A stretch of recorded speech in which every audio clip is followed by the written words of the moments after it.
Hello student, welcome back to Preksha academy. আজ আমরা করব ক্লাস 11 এর সেমিস্টার 1 এর পার্ট 1 এর কোশ্চেন সলভ। তোমাদের এই চ্যাপ্টার থেকে, এই পার্ট থেকে কোন ধরনের প্রশ্ন আসতে পারে খুব সহজেই আমি সেগুলো তোমাদের ব্যাখ্যা করে বলবো। তো আমাদের চ্যাপ্টারের নাম হচ্ছে ইতিহাসের প্রারম্ভিক উপাদান এবং তার প্রকৃতি। এটা হচ্ছে আমাদের পার্ট 2, কারণ আমাদের পার্ট 1 এর দুটো পার্ট আছে। পার্ট 1 অলরেডি আপলোড করা হয়ে গেছে, তোমরা চাইলে পার্ট 1 দেখে আসতে পারো। তো ইতিহাসের প্রারম্ভিক উপাদান মানে ইতিহাস শুরুতে আমরা কোন ধরনের উপাদান, কোন ধরনের সোর্স ব্যবহার করি, ইতিহাস লেখার ক্ষেত্রে কি কি ব্যবহার করা হয়, তার মধ্যে রয়েছে ধরো শিলা, লিপি, তারপরে সাহিত্যিক উপাদান, আর্কিওলজিস্ট। এই সব বিষয়ে তোমাদের একটা স্পষ্ট ধারণা তৈরি করবে আজকের ক্লাস।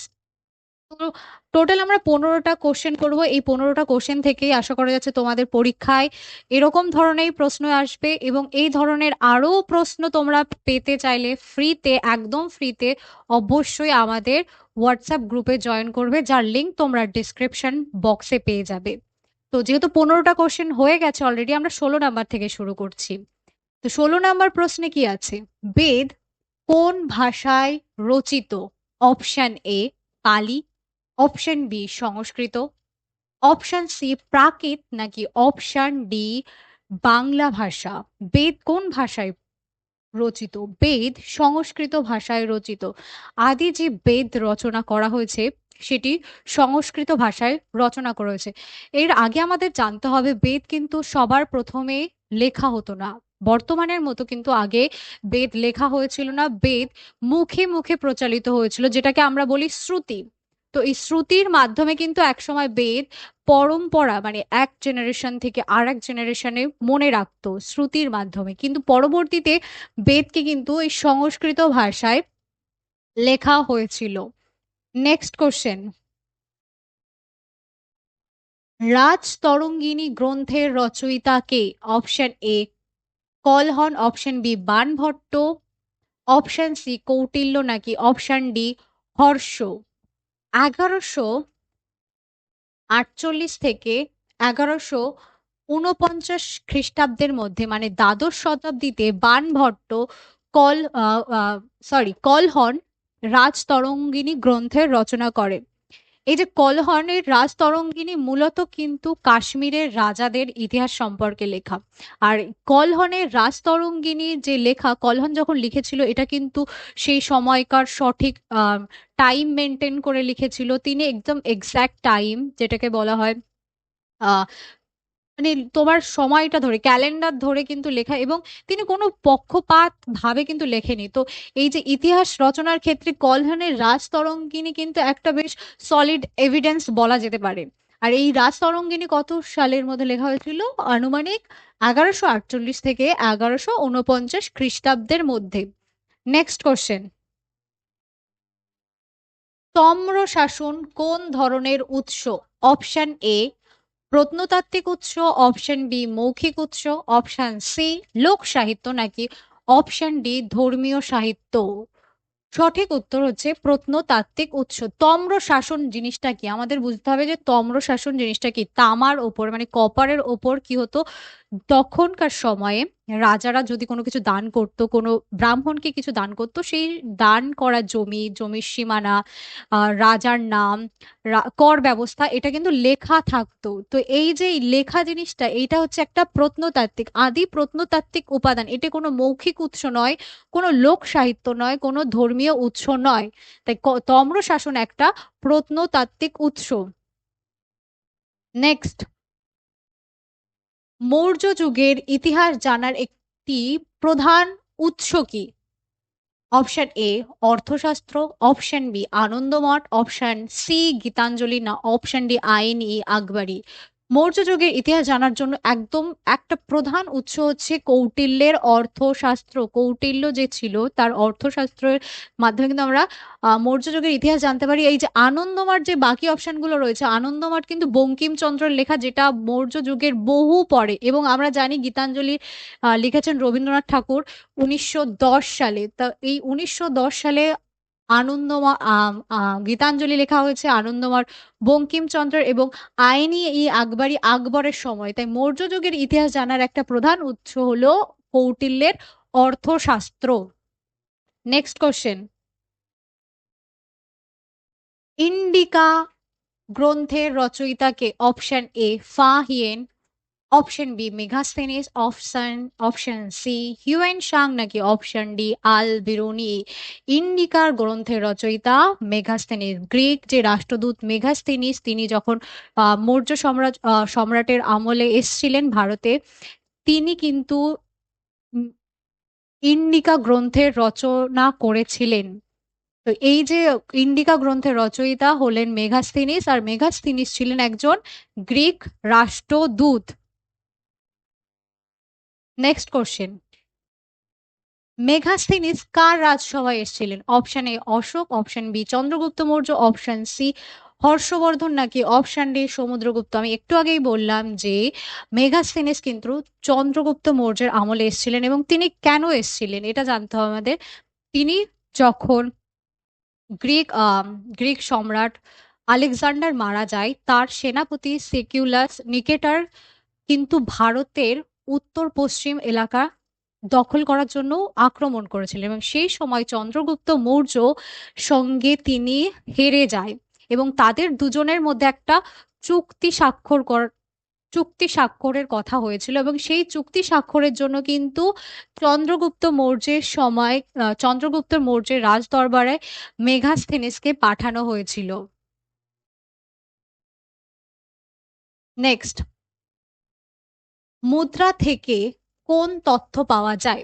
অপশন এ অর্থনৈতিক ও বাণিজ্য, অপশন বি আবহাওয়া, অপশন সি ভূমিকম্প, নাকি অপশন ডি জ্যোতিষ বিজ্ঞান। অবশ্যই মুদ্রা থেকে আমাদের অর্থনৈতিক এবং বাণিজ্যের তথ্য পাওয়া যায়। আমি একটু আগের ক্লাসেও তোমাদের বলেছি যে মুদ্রা জিনিসটা কিন্তু মুদ্রা থেকে, মুদ্রা কোন ধাতু দিয়ে তৈরি, মুদ্রা সোনা দিয়ে তৈরি কি কপার লোহা, কোন ধাতু দিয়ে তৈরি, সেই ধাতুর যে মান, সেই মান অনুযায়ী কিন্তু অর্থনৈতিক অবস্থা, সেই সময়কার অর্থনৈতিক অবস্থা জানা যায়। এছাড়াও বাণিজ্যিক অবস্থাও কিন্তু জানা যায়। যেমন দক্ষিণ ভারতে রোমান বেশ বেশ কয়েকটি রোমান ধাতু পাওয়া গেছে, রোমান মুদ্রা পাওয়া গেছে, যার থেকে জানা যায় যে দক্ষিণ ভারতের সঙ্গে কিন্তু রোমের একটা বাণিজ্যিক সম্পর্ক ছিল। নেক্সট, ইতিহাসের গৌণ উৎস যেটা হচ্ছে সেকেন্ডারি সোর্স কি? অপশন এ সমকালীন নথি, অপশন বি পরে লেখা গবেষণামূলক বিবরণ, অপশন সি শিলালিপি, নাকি অপশন ডি। আমরা আগের ক্লাসে প্রাইমারি সোর্স বা প্রাথমিক উৎস পড়েছিলাম। প্রাথমিক উৎস হচ্ছে সমকালীন নথি, মানে সেই সময়কার তৈরি বিভিন্ন মুদ্রা, বিভিন্ন লিপি, এইসব হচ্ছে প্রাইমারি সোর্স। আর সেকেন্ডারি সোর্স হচ্ছে পরে লেখা গবেষণামূলক লিপি। যেমন কোনো আর্কিওলজিস্ট যখন কোনো কিছু উদ্ধার করছে, যেটা একটা লিপি হতে পারে, বা একটা আহ, মাটির পাত্র হতে পারে, ধ্বংসাবশেষ হতে পারে, তো সেই যে আর্কিওলজিস্ট বা প্রত্নতাত্ত্বিক কি করছে, ওই জিনিসটাকে গবেষণা করছে, ওই জিনিসটাকে পড়ছে, ওই জিনিসটা জানছে। একটা কঙ্কাল পেলে সেটা কার্বন পদ্ধতিতে ওই কঙ্কালের বয়সটাকে বের করছে, তো বয়স বের করার পরে যে গবেষণা করার পরে তিনি একটা সঠিক তথ্য আমাদের জানাচ্ছে, সেই জিনিসটা হচ্ছে সেকেন্ডারি সোর্স, মানে পরে লেখা গবেষণামূলক। এটা কিন্তু ইতিহাসের একদম মেইন উপাদান মনে করা হয় না, এটাকে সেকেন্ডারি উপাদান মনে করা হয়, কারণ এটাকে অপর একজন ব্যক্তি বিশ্লেষণ করছে। নেক্সট কোশ্চেন, আল বিরুনি কোন দেশের পর্যটক ছিলেন? অপশন এ চীন, অপশন বি আরব ও পারস্য অঞ্চল, অপশন সি গ্রিস, নাকি অপশন ডি রোমান। আল বিরুনি কিন্তু আরব ও পারস্য অঞ্চল, যেটা বর্তমানের উজবেকিস্তানের মধ্যে পড়ে, সেই উজবেকিস্তানের লোক ছিলেন। আল বিরুনি মোহাম্মদ মামুদের টাইমে, মামুদ ভারতে যখন আক্রমণ করেছিল, তার সঙ্গে কিন্তু আল বিরুনিও এসেছিলেন, এবং তিনি একজন ভীষণ জিনিয়াস ব্যক্তি ছিলেন, একজন বৈজ্ঞানিক ছিলেন। তিনি ভারতে আসার পর ভারতে বহু বছর ধরে এখানে ধর্মীয় চর্চা করেছিলেন, সংস্কৃত ভাষা শিখেছিলেন। নেক্সট কোশ্চেন, তার যে একটা কাব্যগ্রন্থ আছে কিতাবুল হিন্দ, কিতাবুল হিন্দের মাধ্যমে কিন্তু আমরা সেই সম্পর্কে আমরা একটা ব্যাখ্যা জানতে পারি। তাহলে আল বিরুনির একটা কাব্য, যে কাব্য নাম হচ্ছে কিতাব উল হিন্দ। এই কিতাব উল হিন্দের মাধ্যমে আমরা পড়ে কিন্তু সেই সময়কার রাজনৈতিক, অর্থনৈতিক এবং শাসন ব্যবস্থার কথা জানতে পারি। নেক্সট কোশ্চেন, নালন্দা বিশ্ববিদ্যালয় বিবরণ কার লেখায় পাওয়া যায়? Option A Megasthenes, option B Hiuen Tsang, option C Al Biruni, option D Ibn Battuta. Nalanda বিশ্ববিদ্যালয় বা নালন্দা ইউনিভার্সিটির কথা আমরা জানতে পারি হিউয়েন সাংয়ের সি ইউ কি গ্রন্থে। সি ইউ কি, হর্ষবর্ধন, রাজা হর্ষবর্ধনের টাইমে কিন্তু হিউয়েন সাং এসেছিলেন এবং তিনি আসার পর বেশ কয়েক বছর ধরে নালন্দা ইউনিভার্সিটিতে পড়াশোনা করেছিলেন এবং তিনি সেই সময় কিন্তু সেই জায়গায় শিক্ষকতাও করেছিলেন। নেক্সট কোশ্চেন, পুরাণ কোন ধরনের উৎস? অপশন এ সাহিত্যিক উৎস, অপশন বি প্রত্নতাত্ত্বিক, অপশন সি মুদ্রা, নাকি অপশন ডি শিলালিপি। পুরাণ অবশ্যই কিন্তু একটি সাহিত্যিক উৎস। টোটাল 18টা পুরাণ, যেমন বিষ্ণু পুরাণ, মৎস্য পুরাণ, বায়ু পুরাণ, এগুলো কিন্তু সাহিত্যিক উৎস, কারণ কোনো একজন ব্যক্তি এই সব লিখেছেন। এবং এই ধরনের উৎসের মধ্যে বিভিন্ন মেথোলজি আমরা পাই, মিথোলজিক্যাল স্টোরি থাকে, স্টোরির পেয়েছি। তো এই পুরাণ হচ্ছে একটা সাহিত্যিক উৎস, প্রত্নতাত্ত্বিক উৎস নয়। নেক্সট, ইতিহাস রচনায় উৎস সমালোচনার উদ্দেশ্য কি?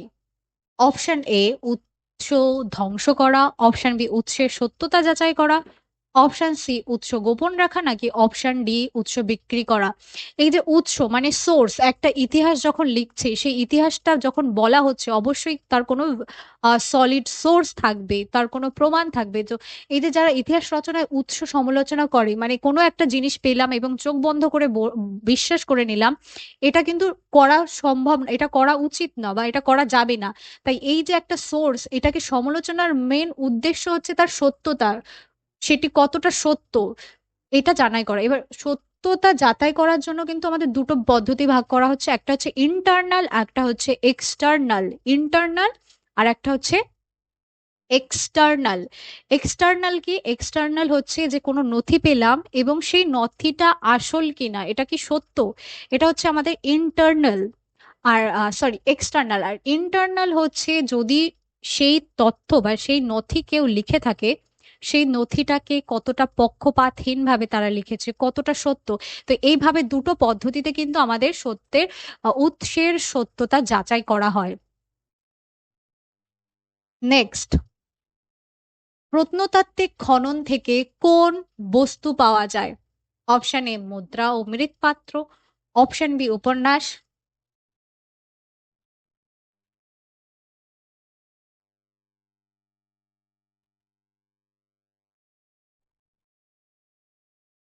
অপশন বি উপন্যাস, অপশন সি সংবাদপত্র, অপশন ডি নাটক।